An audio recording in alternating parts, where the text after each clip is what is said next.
Hi everyone, welcome back to another video. कैसे हो आप लोग? आई होप आप लोग अच्छे होंगे। दोस्तों, आज की इस वीडियो में हम पाईस्पार्क की मदद से वर्ड काउंट प्रॉब्लम को सॉल्व करने वाले हैं। प्रॉब्लम ये बोलता है कि अगर आपके पास कोई टेक्स्ट फाइल है, उसमें कुछ वर्ड्स हैं, सेंटेंसेस हैं, तो आपको क्या करना है, ईच वर्ड की फ्रिक्वेंसी बतानी है। लाइक दिस कितने बार आया है, इस कितने बार आया है, उसका काउंट।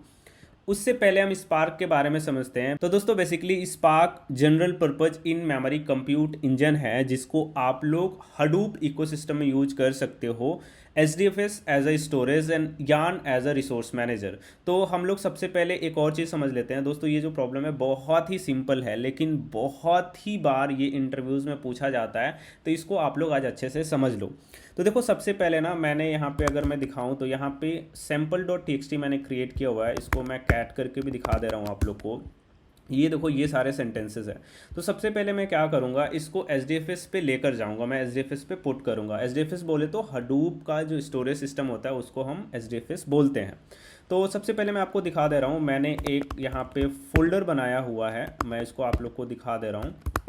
डेटा नाम का फोल्डर बनाया हुआ, जिसमें अभी तो कुछ भी नहीं है। तो मैं क्या करूँगा, इस sample dot T x T को मैं इस स्लैश डेटा डायरेक्टरी में पुट करूँगा। तो मैं इसको कैसे पुट करूँगा, हडूप एफ एस पुट करने के लिए होता है PUT, और इसके साथ मैं सैम्पल सोर्स मेरा ये है और डेस्टिनेशन मेरा डेटा है। तो देखो कि यहाँ पे ये डेटा में चला गया। अब मैं इसको कैट करने का ट्राई करता हूँ। कैट करने से पहले मैं LS करके वहाँ पे देख लेता हूँ। तो यहाँ पे हडूप FS LS, और यहाँ पे मैं देखता हूँ डेटा में ये फोल्डर गया हुआ है कि नहीं, या ये फाइल बेसिकली। तो यहाँ पे देख सकते हो डेटा में सैम्पल TXT आ चुका है। इसको मैं कैट करके भी दिखा दे रहा हूँ आप लोग को। हडूप FS, और कैट के लिए होता है हाइफन कैट, और यहाँ पे मैं डेटा लिखता हूँ, इसके बाद सैम्पल डॉट TXT, और यहाँ पे देखोगे ये कैट भी हो जाएगा यहाँ पे। मतलब अगर आपको जो फाइल है उसके अंदर के कंटेंट को देखना रहता है, तो आप लोग कैट कमांड यूज़ करते हो। तो ये हो गया।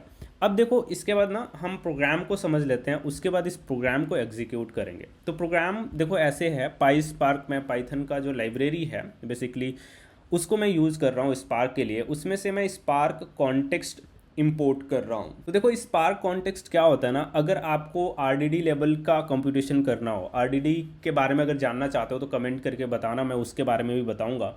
तो उसके लिए आपको स्पार्क कॉन्टेक्स्ट इंपोर्ट करना होता है, और वहाँ से मैं एक स्पार्क कॉन्टेक्स्ट बनाता हूँ लोकल स्टार, यानी मैं इस कोड को अपने ड्राइवर मशीन पे ही एग्जीक्यूट करना चाह रहा हूँ, और एप्लीकेशन का नाम मैंने रख दिया वर्ड काउंट। सबसे पहले मैं क्या करता हूँ, टेक्स्ट फाइल की मदद से मैं यहाँ पे इंपोर्ट करता हूँ, यानी बेसिकली रीड करने का ट्राई कर रहा हूँ sample dot T x T, और इसका जो लोकेशन है slash data sample dot T x T, आप लोग यहाँ से भी देख सकते हो।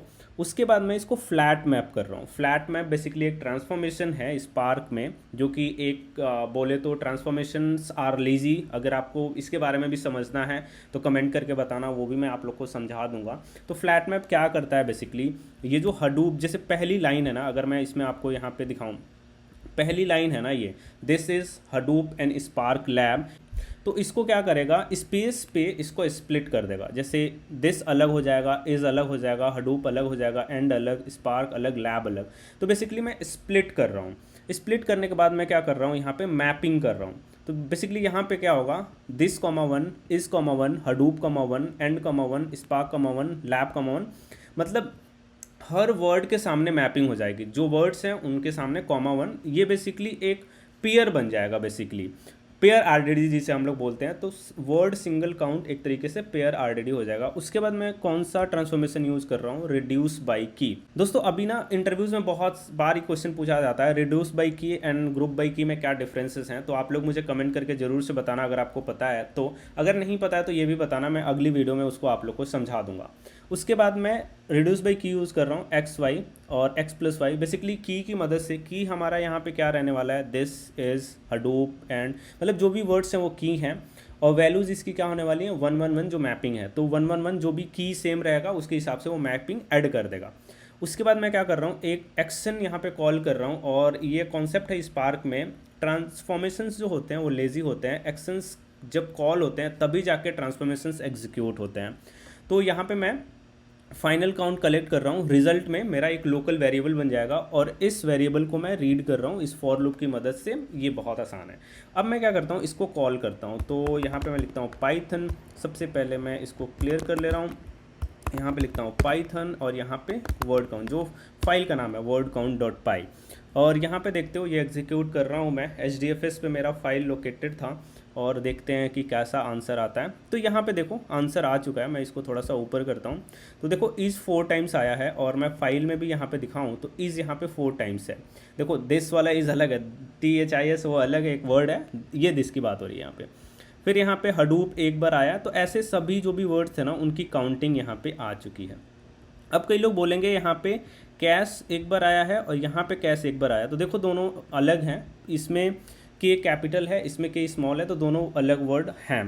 तो इस तरीके से आप लोग वर्ड काउंट प्रॉब्लम को सॉल्व कर पाओगे दोस्तों। देखो ये बहुत आसान है, ये बहुत इंपॉर्टेंट है, इंटरव्यूज़ में ये क्वेश्चन ज़रूर से पूछा जाता है आपसे कि आप वर्ड काउंट प्रॉब्लम को लिख पाओगे कि नहीं, RDD लेवल पे। देखो तो अगर आपको वीडियो पसंद आई हो इसे लाइक करना। अगर आप स्पार्क सीखना चाहते हो, अगर आप डेटा इंजीनियर बनना चाहते हो, तो आप कमेंट करके बताना, इस यूट्यूब चैनल पे मैं ऐसी ट्यूटोरियल्स आप लोग के लिए लेकर आता रहूँगा। Thank you, have a good day.